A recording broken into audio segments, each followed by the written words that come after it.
the reality is everyone has a cognitive bias, and you can Google that. I actually encourage you to do so. Google cognitive bias and look up all the way.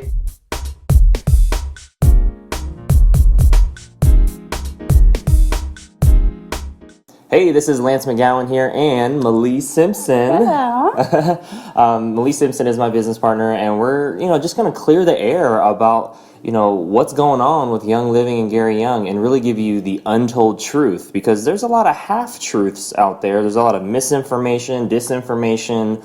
A lot of times I see in my comment section people making statements about Young Living or Gary Young that aren't really fully true and don't have a lot of research backing up claims. And so we just wanted to provide you with that information, and the purpose of this is really just so you can make a more educated decision with regards to if you're with Young Living, if you're with doTERRA, or if you're on the fence and kind of outside looking in.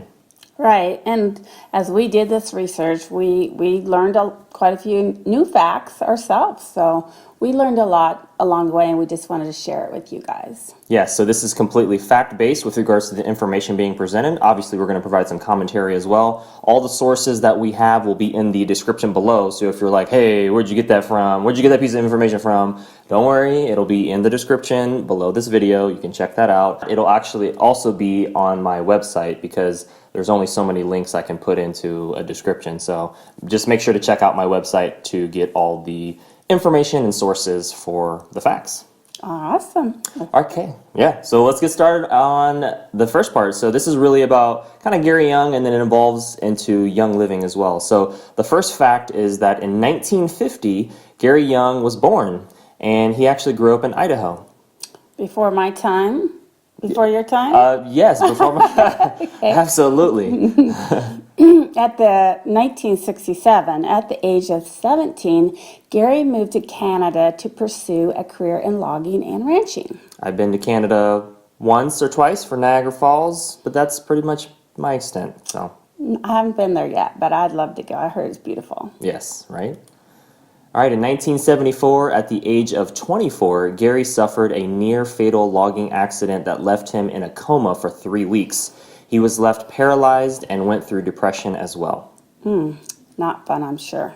In 1977, 3 years after his logging accident, Gary began to regain feeling in his toes and his legs, and eventually he recovered completely, feeling and mobility, and he could walk again. So at least he was able to go from paralyzed, basically, to back on his feet.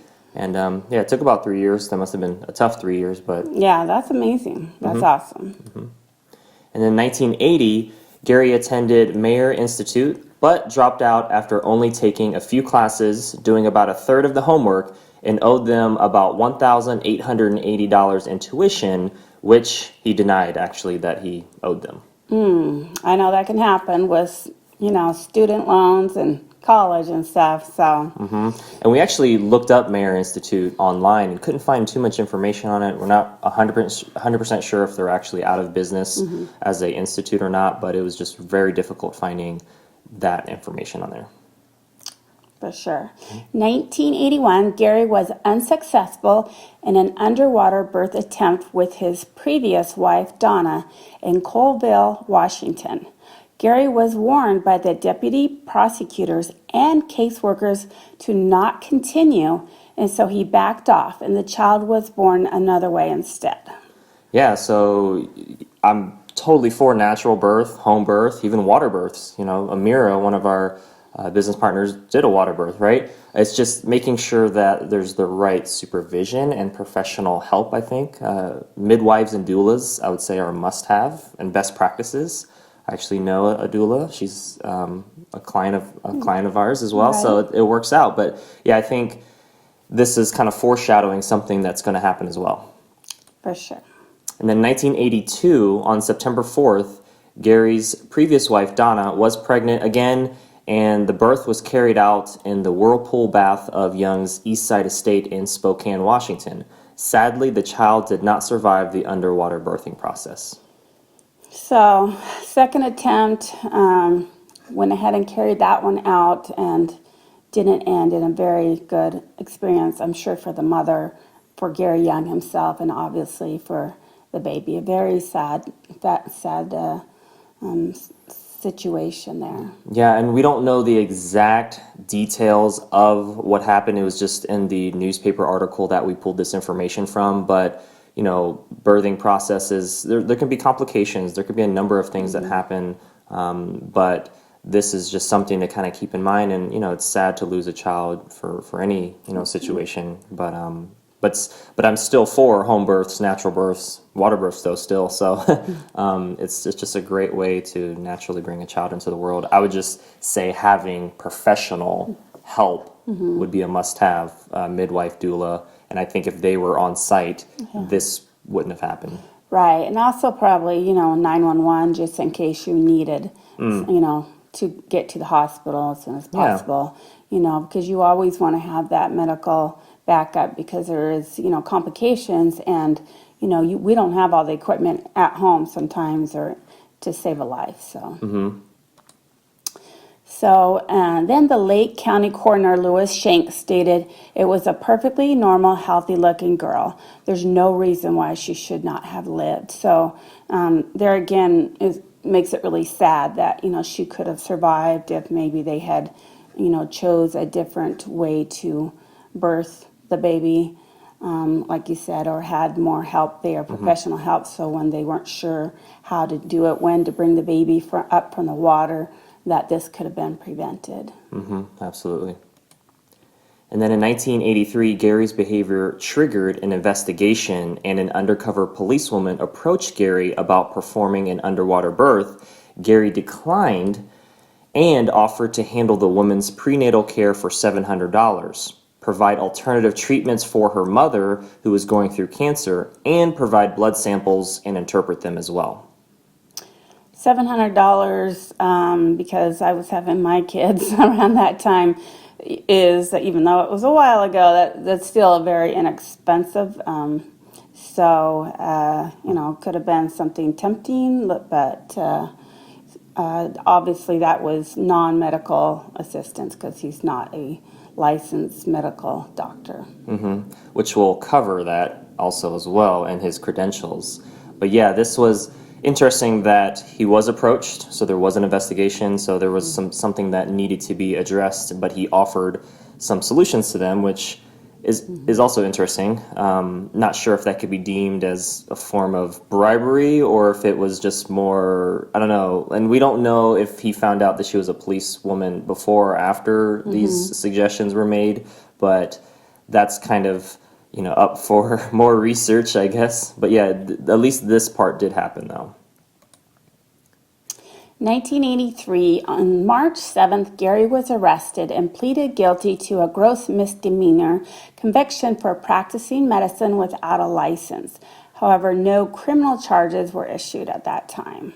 So yes, he was arrested and pleaded guilty, which at that time, when you don't have a license and you're not operating with one, you probably should, because if not, you're probably going to see some jail time. And his actual potential jail time was going to be pretty significant when I was reading that newspaper article if he wouldn't have actually done something like this. And so, yeah, he's not a criminal per se, but he does have the misdemeanor charge from that.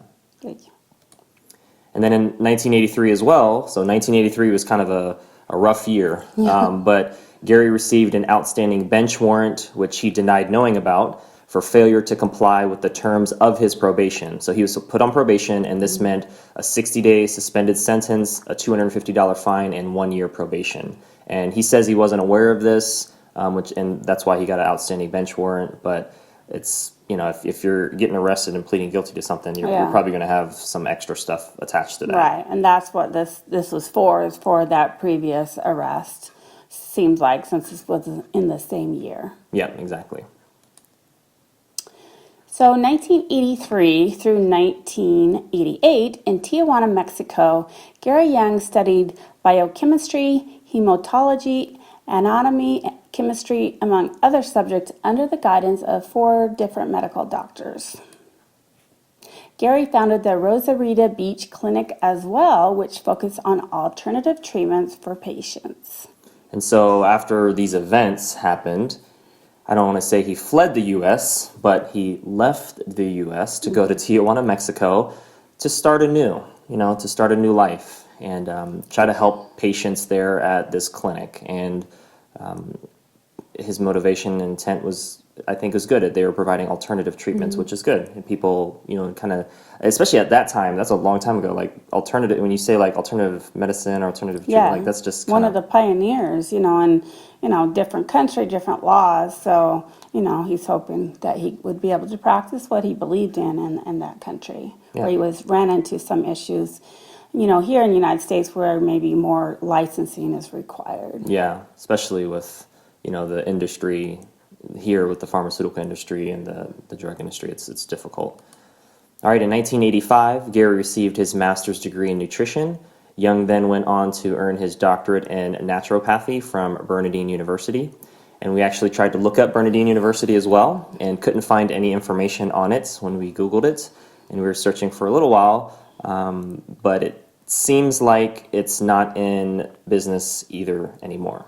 Yeah, we did find a little bit of information. It was all pretty negative information, but did not seem that it was any longer in existence. Yeah, I mean, we looked on Wikipedia, even for Bernardine University, as well as Maher Institute, so neither of them were there with regards to that. The only information we were able to find is other people's either PDFs or blog sites that talked about them, but there wasn't any conclusive information. I know I went to Ohio State University, and if you Googled, obviously, Ohio State, they're still in business as a university, but they have over 100-year history of being in business, and they're not going out anytime soon. So it's also a state-run, university too, so that's kind of different. But anyways, the point I'm trying to make is, if it goes out of business, it's going to be hard to find information on it, especially because this was like 32 years ago. Internet wasn't around, so I don't know when they went out of business or if that university went out of business.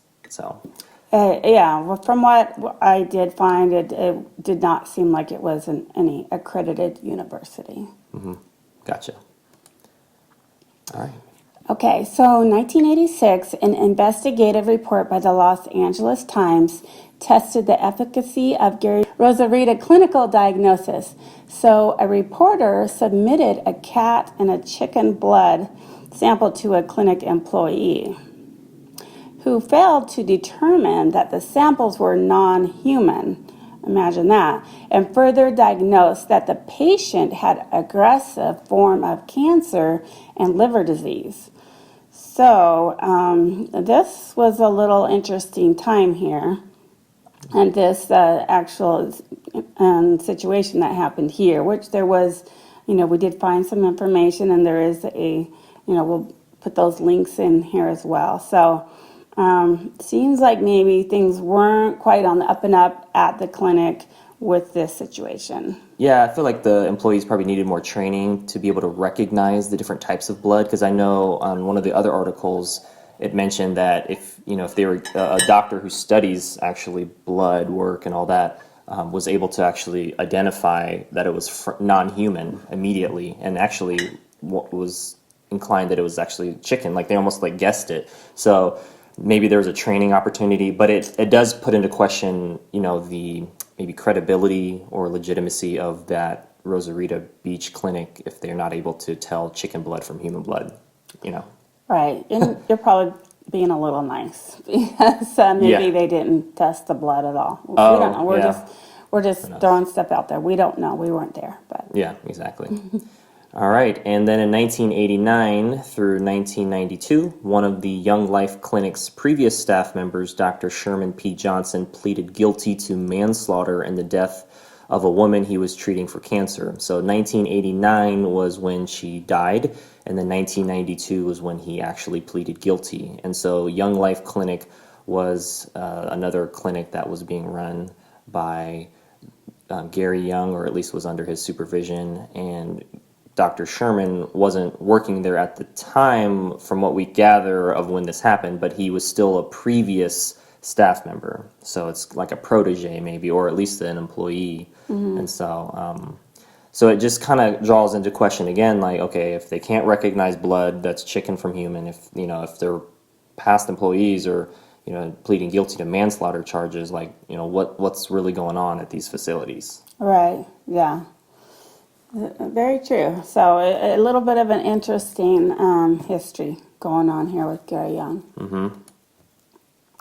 1990 to 1994 in France, Gary studied the process of distilling essential oils. So he basically was like, all right, let me try to get out of Mexico and let's go to France. Hey. Right? So now, you can kind of see a little pattern here. It's like move from U.S. to kind of get out from the issues that were happening at the area there in his business, and then move to Mexico. And it's like, okay, we're getting some issues here, so let's go to France. And then in 1994, Gary founded Young Living Essential Oils. So this was back into the U.S., and so that's what we know as today.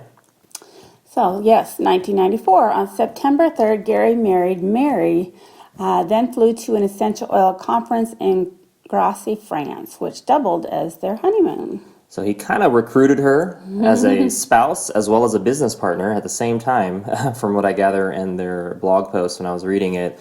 And that conference doubled as a business meeting and a honeymoon. So kind of always mixing the business with the pleasure there, So, I mean, it's good to be able to, if you can work with your spouse, that's awesome. So I'm definitely for that.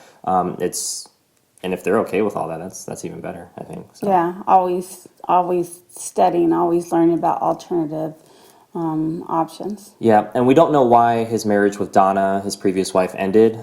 I couldn't find a lot of information on that, but they divorced, and when he married Mary, they're still together today. So as far as we know, that's the only two wives that I know that he had. So.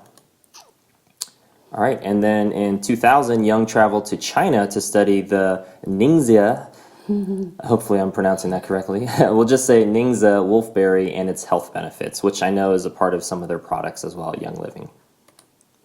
Interesting. So that same year, 2000, a Young Living facility in Payson, Utah incurred 11 OSHA violations, totaling $8,930.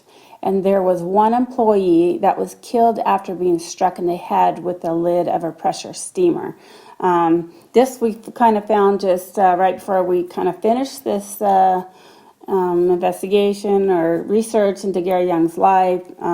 Very sad, unfortunate incident with the employee within his company. Yeah, and I worked for PepsiCo for about 7 years and was involved in different warehouse and manufacturing facilities. So I understand that there needs to be compliance, and you have to have licenses and permits and a lot of safety items. And so to have this many violations, I mean, you figure they were founded in 1994, so this is 6 years after they were founded. There's going to be some growing pains. There's going to be some learnings with regards to trying to stay up and be regulated and be up to par from a compliance standpoint. But it is sad to see somebody lose their life, especially an employee, to maybe not having maybe the highest safety standards. But it definitely was a learning, it looks like. Yeah, for sure. And then in 2005, the Young Life Clinic settled a lawsuit with a patient who claimed that infusions of vitamin C had caused renal failure, almost killing her. As a result, Gary closed the Utah clinic and opened one in Ecuador instead. So this is another instance of having some issues at the clinics. And, I think clinics are always going to have some issues, whether it's, it's kind of hard to know if it was really the clinic's fault or the individual, but, when they're under their care, this is what was experienced and this is what was documented. And he seems like he's resilient in his approach to, I'm going to close this one down and I'm going to go to either another country or I'm going to open up another clinic in the U.S. or do something else. So he's always seems like he's trying to not give up. I do admire that. What I don't know, and this is all what's in question, is why all these issues are happening, right? So there's good and bad with his persistence. It's like it'd be great if he didn't have any lawsuits. But when you're in business and you're doing the type of business that he's doing, you're going to have malpractice lawsuits, or you're going to have lawsuits or other things. So you kind of have to be almost expect it, but not want it. Yeah, I think some comes down to your character as a person, and some is just growing pains in business or in your personal life. We've all made mistakes, so none of us are innocent of that. But right. Just trying to put the facts out on his life in general, so we can kind of see where Young Living came from, and and where they're going as well, right? So, all right. So in 2007, David Sterling, who was former Young Living COO, was fired in August of 2007. And Emily Wright also, she quit a month later after Young Living's unequal and discriminatory pay for women. The diminishing quality of many of the Young Living's essential oils was also a factor. And Young Living's relentless pressure to lie about the output of the Young Living farms to prop up the emerging seed to sale marketing scheme. So I know you have a lot to say about this, and we covered some of the court case and previous videos about this situation here, and this has happened over a 5-year span or so more of time here that this has merged and then changed. Yeah, I think everything that I would say has already been said in the doTERRA lawsuit videos that Malia and I did. So, I mean, those are an 8-part series. I mean, we have folks like Crystal Trammell. She's, putting the playlist in her blog, which we appreciate to help educate people too. So there's a lot of, I think, information on that particular thing. But just know that there's a reason why they left, and it wasn't because they were trying to steal the laptop or do other things. It was because they weren't, being treated properly, and there was a lot of, shady stuff going on. And I think that they just didn't want to be a part of that, and they wanted to create a company that was built off of honesty and integrity and quality of the oils. Yeah, I think so.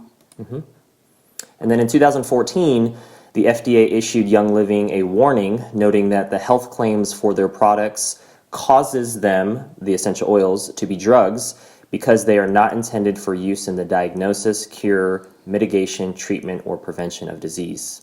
And so some people were like, well, hold on, wasn't doTERRA given this? Yes, they were too, okay? And it's because, and then, a lot of people who are against Young Living and doTERRA will be quick to point that out as well. I've done some review videos on that. But the key is that there were some reps from both companies that weren't being compliant, and the companies basically cracked down and became compliant because they don't want to get shut down by the FDA. And so, like, for example, now my website gets crawled to make sure I'm not using any non-compliant terms. My videos get audited. People, they watch. So I just make sure I'm compliant. I mean, that's the bottom line. But at the time, this was actually the year after I had joined doTERRA. So I joined in November of 2013. So, but yeah, they were. It's just all about being compliant, I think. And a lot of companies have to go through this, especially in the health and wellness realm. Yeah. But it's how they bounce back is what's going to determine their, I think, success. But this is just another little, blemish in the Young Living history, unfortunately. Right. Yeah. I mean, if you want to play, you have to pay, or, you have to follow the rules if you want to play. And so, both companies had to learn that, and they both, did. Pretty much, and of course it is individual. And so it depended on each company how they, educated their reps, their advocates on that, so that they could crack down, because when you have hundreds and thousands of reps, you got to have a whole educational series on, what it means to be compliant, and then how they're going to, check all these websites and make sure that they are compliant and follow through. Yeah. So the moral of the story is be compliant with your language to make sure you're not making any drug claims, whether you're with Young Living or doTERRA. And if you're not sure on what that really means exactly, just type in like doTERRA compliance on Google or Young Living compliance, and I know doTERRA has a sheet that you can reference, and so it's just swapping out terms to make sure that you're compliant. So that's a whole nother video. We're not going to go into that, but just know that being compliant is the way to be. All right. So 2015, Gary stepped down as CEO of Young Living so his wife could take over. Gary said he wanted to focus his time on family and various philanthropic and civic initiatives. Yeah, so Gary said, peace out. I'm out, Girl Scout. So he's like, I don't want to be CEO no more, and his wife took over. So that's kind of interesting. I know that on paper, at least, right? Yeah. I mean, they're still connected in marriage, so I'm sure that she comes home and says, "Whew, tough day today." He's like, "Yeah, what happened?" And there you go. There's a conversation, maybe, or maybe they're doing that over the phone because maybe they travel a lot, or travel in different countries to open up new markets or support new markets or something. Who knows? But yeah, it's interesting. it's interesting that his wife took over versus somebody else. They're kind of keeping it in the family. Yeah. But and I'm all for family and stuff. I guess the thing I think about is like if you founded a company and you're an able working body and you love what you do, I don't think there should be any reason why you would step down. But eventually people do, or they get bought out. So I mean that's really what happens eventually anyway. But yeah, he's born in 1950, so he's in his 60s ish. I mean, what? Yeah, Let's do the math. like Yeah, 60s. 67. Yeah, you can get the exact age. I mean, just 2017 minus 1950. So boom, there you go. But just the point is that he stepped down and his wife took over. So now, was this in response to the other issues that were going on? We don't really know for sure, but there has been a lot of stuff, and there's going to be some more stuff There's too. going to be some more stuff, and maybe the focus he just wanted to take off himself as an individual, overall. Yeah, too much heat. Too much coming heat. down. In 2016, Young Living's cinnamon bark oil, a big part of the Thieves blend, which I know a lot of people talk about with Young Living, and they kind of compare it to doTERRA's On Guard blend. But the cinnamon bark oil was submitted to an independent lab by a longtime member and user of Young Living and concluded that it had been adulterated with synthetic cinnamaldehyde. And so this was kind of a big eye-opener, and that person actually wrote a blog post on that and has all their lab report findings and stuff, so you can check that out as well. But this was another little blemish in the history of Young Living as well, and it definitely turned that person away and turned them off to that, and it was kind of a letdown for them, as I gathered from that blog post. Right. I mean, if you are taking oils internally or using them for health purposes, you want to know that you want them to be pure until. If she, did some real test and it was a very lab, from a proper lab and came out that it was synthetic, then, obviously that was posted and people were able to see that so they can decide for themselves. Yeah. Yeah, and Young Living's response I think what I was gathering is that they denied that happening, but just because you deny something doesn't mean it didn't happen, right? And the fact that their members audit the quality is very interesting as well. I think that that should be done if things start to get into question. And with all of the history up until 2016, I would say there's probably a lot of oils or a lot of things that Young Living members should be auditing with the company. Like let's look at their past, let's look at their history, let's research these newspaper articles, let's look at their oils. Are the claims that they're making really what they should be making, right? I mean, right. And there's other videos I have of another Young Living member and a woman who found that there was mink oil in one of the creams, and she wasn't vegan, wasn't a big animal rights activist, but she was just like, I don't see why you would put that into a product. She just really didn't agree with that, and it just didn't sit well with her. And so I think there's some things that,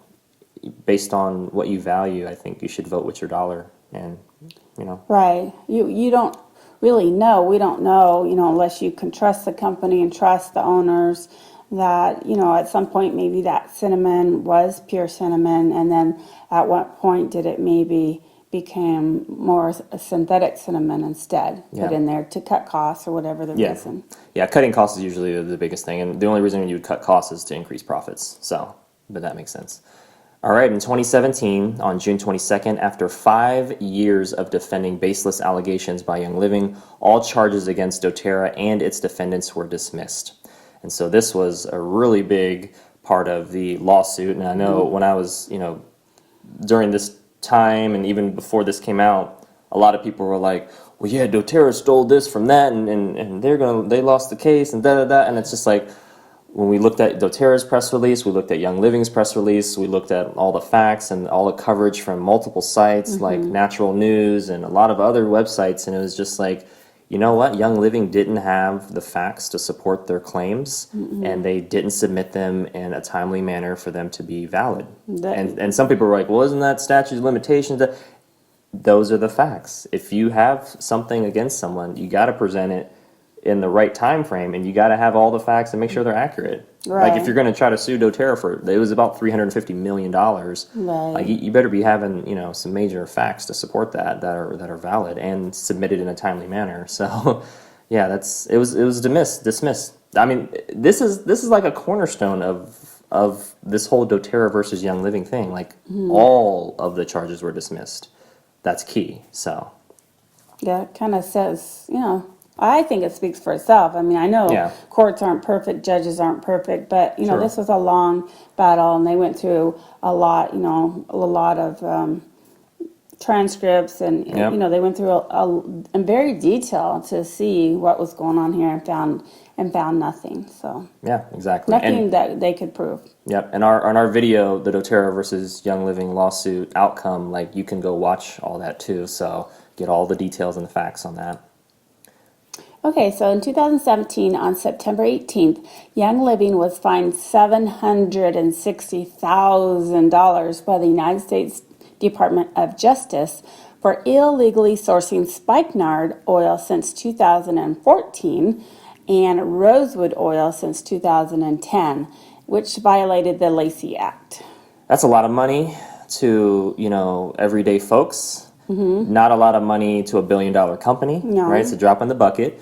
But it still was a kind of a slap on the hand and another blemish with Young Living's history with regards to maybe not operating in the most legal way, right? I mean, and when you're like, well, that happened, and they submitted information, they owned it, they kind of like preemptively gave this information, which you should if you're operating illegally, right? I mean, you kind of plead guilty, so it seems like when they're caught red-handed, they're not shy of admitting guilt, which. I'm not either. If I'm in the wrong, I'm in the wrong. But like, let's try to do things right on the front end and understand policies and legalities and licenses and permits so that we don't have to go through this kind of stuff. But this is so 3 years of illegal sourcing of spikenard and then 7 years basically of illegal sourcing of rosewood. Yeah. I mean, for me, part of the issue is, the sourcing, the environmental aspect of it, responsibly using plants, because that's what we're doing here when we are using essential oils from plants. We're taking from the earth, we're borrowing something from a plant from the earth, which we all do every day and everything that we use, but to do it in a responsible way and, have these laws that protect certain plants, certain animals that are, becoming extinct for whatever reason, overusing or not replenishing that, or it's not naturally growing like it used to anymore, then we should protect. So we still have that, that plant in our ecosystem. Yeah, exactly. It's all about sustainability and doing so in a legal, responsible manner. And doTERRA and Young Living actually did a response video. So doTERRA on their YouTube channel did a video on how they responsibly source spikenard, and then Young Living did a video on how they try to responsibly, source stuff too. But they didn't mention the fact that they were charged $760,000 and they did it illegally and stuff. They were just, it was kind of it felt like more of a PR type of video to kind of be like, hey, we do stuff good, so don't think we don't. So, but it's like, well, here's the facts. Here's actually what happened, and you can read it too. I'll have all the sources in the description below. So if you're like, what happened exactly, then you can check those out. What happens for Young Living? What do we see in the future for Young Living, doTERRA?